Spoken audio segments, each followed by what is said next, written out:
श्री कृष्ण जन्माष्टमी व्रत कथा।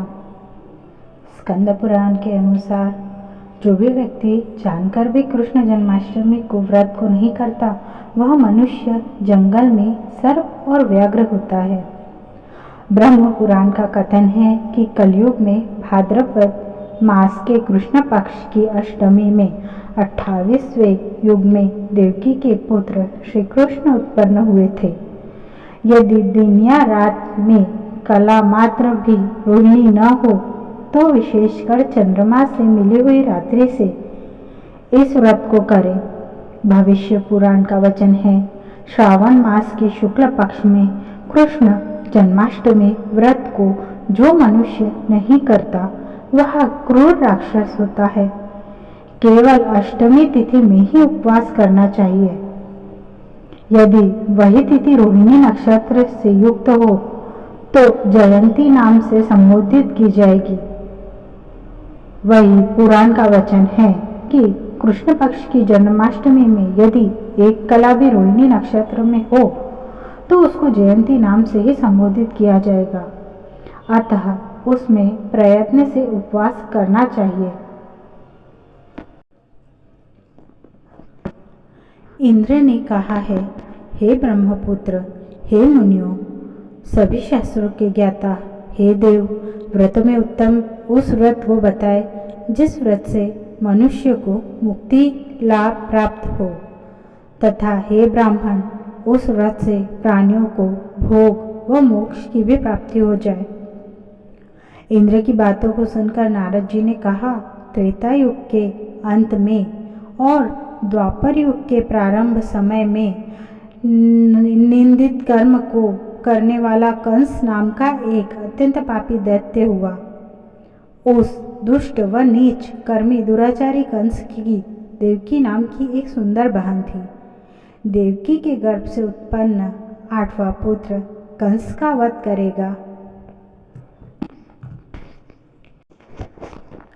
नारद जी की बातें सुनकर इंद्र ने कहा, हे महात्मे, उस दुराचारी कंस की कथा का विस्तार पूर्वक वर्णन कीजिए।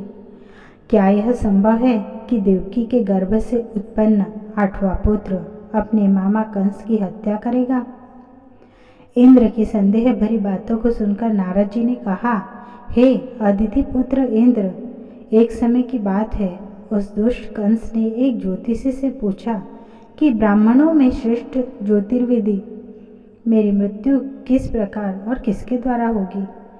ज्योतिषी बोले, हे दानवों में श्रेष्ठ कंस, वासुदेव की धर्मपत्नी देवकी जो वाक्पटु है और आपकी बहन भी है, उसी के गर्भ से उत्पन्न उसका 8वां पुत्र, जो कि शत्रुओं को भी पराजित कर इस संसार में कृष्ण के नाम से विख्यात होगा, वही एक समय सूर्योदय काल में आपका वध करेगा। ज्योतिषी की बातें सुनकर कंस ने कहा, हे दैवज, बुद्धिमानों में अग्रण्य, अब आप यह बताएं कि देवकी का 8वां पुत्र किस मास में किस दिन मेरा वध करेगा? ज्योतिषी बोले, हे महाराज, माघ मास की शुक्ल पक्ष की तिथि को 16 कलाओं से पूर्ण श्री कृष्ण से आपका युद्ध होगा। उस युद्ध में वे आपका वध करेंगे। इसलिए हे महाराज, आप अपनी रक्षा यत्नपूर्वक करें। इतना बताने के पश्चात नारद जी ने इंद्र से कहा, ज्योतिषी द्वारा बताए गए समय पर ही कंस की मृत्यु कृष्ण के हाथ निसंदेह होगी। तब इंद्र ने कहा, हे मुनि, उस दुराचारी कंस की कथा का वर्णन कीजिए और बताइए कि कृष्ण का जन्म कैसे होगा तथा कंस की मृत्यु कृष्ण द्वारा किस प्रकार होगी। इंद्र की बातों को सुनकर नारद जी ने पुनः कहना प्रारंभ किया। उस दुराचारी कंस ने अपने एक द्वारपाल से कहा, मेरी इस प्राणों से प्रिय बहन की पूर्व सुरक्षा करना। द्वारपाल ने कहा, ऐसा ही होगा। कंस के जाने के पश्चात उसकी छोटी बहन दुखित होते हुए जल लेने के बहाने घड़ा लेकर तालाब पर गई। उस तालाब के किनारे एक घनघोर वृक्ष के नीचे बैठकर देवकी रोने लगी। उसी समय एक सुंदर स्त्री जिसका नाम यशोदा था, उसने आकर देवकी से प्रियवाणी में कहा, हे कांते, इस प्रकार तुम क्यों विलाप कर रही हो? अपने रोने का कारण मुझसे बताओ। तब दुखित देवकी ने यशोदा से कहा, हे बहन, नीच कर्मों में आसक्त दुराचारी मेरा ज्येष्ठ भ्राता कंस है। उस दुष्ट भ्राता ने मेरे कई पुत्रों का वध कर दिया। इस समय मेरे गर्भ में 8वां पुत्र है, वह इसका भी वध कर डालेगा। इस बात में किसी प्रकार का संशय या संदेह नहीं है, क्योंकि मेरे ज्येष्ठ भ्राता को यह भय है कि मेरे अष्टम पुत्र से उसकी मृत्यु अवश्य होगी। देवकी की बातें सुनकर यशोदा ने कहा, हे बहन, विलाप मत करो, मैं भी गर्भवती हूँ। यदि मुझे कन्या हुई तो तुम अपने पुत्र के बदले उस कन्या को ले लेना। इस प्रकार तुम्हारा पुत्र कंस के हाथों मारा नहीं जाएगा।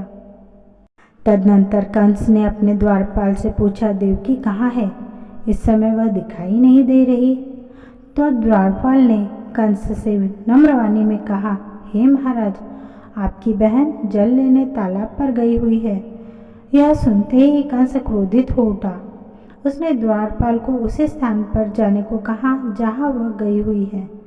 द्वारपाल की दृष्टि तालाब के पास देवकी पर पड़ी। तब उसने कहा कि आप किस कारण से यहाँ आई हैं?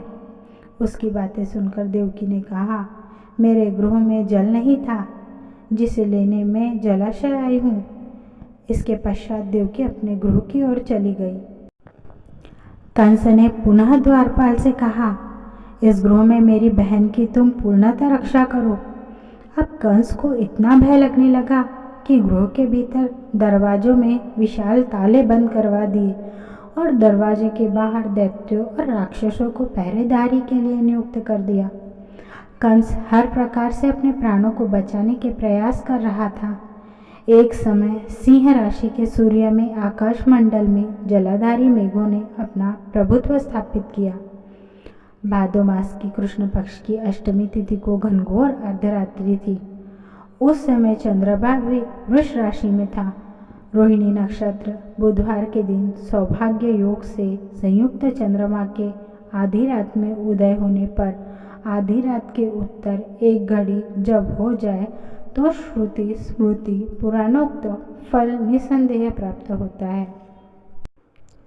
इस प्रकार बताते हुए नारद जी ने इंद्र से कहा, ऐसे विजय नामक शुभ मुहूर्त में श्री कृष्ण का जन्म हुआ है और श्री कृष्ण के प्रभाव से ही उसी क्षण बंदी गृह के दरवाजे स्वयं खुल गए।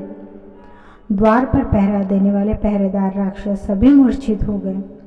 देवकी ने भी उसी समय अपने पति वासुदेव से कहा, हे स्वामी, आप निद्रा त्याग करें और मेरे इस अष्टम पुत्र को गोकुल में ले जाए। वहाँ इस पुत्र को नंद गोप की धर्म पत्नी यशोदा को दे दे। उस समय यमुना जी पूर्ण रूप से बाढ़ग्रस्त थी, किंतु जब वासुदेव जी बालक कृष्ण को सूप में लेकर यमुना जी को पार करने के लिए उतरे, उसी क्षण बालक के चरणों के स्पर्श होते ही यमुना जी अपने पूर्व स्थिर रूप में आ गई। किसी प्रकार वासुदेव जी गोकुल पहुँचे और नंद के गृह में प्रवेश कर उन्होंने अपना पुत्र तत्काल उन्हें दे दिया और उसके बदले में उनकी कन्या ले ली। वे तत्क्षण वहाँ से वापस आकर कंस के बंदी गृह में पहुँच गए। प्रातःकाल जब सभी राक्षस पहरेदार निद्रा से जागे तो कंस ने द्वारपाल से पूछा कि अब देवकी के गर्भ से क्या हुआ है, इस बात का पता लगाकर मुझे बताओ। द्वारपालों ने महाराज की आज्ञा को मानते हुए कारागार में जाकर देखा तो वहाँ देवकी की गोद में एक कन्या थी, जिसे देखकर द्वारपाल ने कंस को सूचित किया, किंतु कंस को तो उस कन्या से भय होने लगा। अतः वह स्वयं कारागार में गया और उसने देवकी की गोद से कन्या को झपट लिया और उसे एक पत्थर की चट्टान पर पटक दिया, किंतु वह कन्या विष्णु की माया से आकाश की ओर चली गई और अंतरिक्ष में जाकर विद्युत के रूप में परिणित हो गई।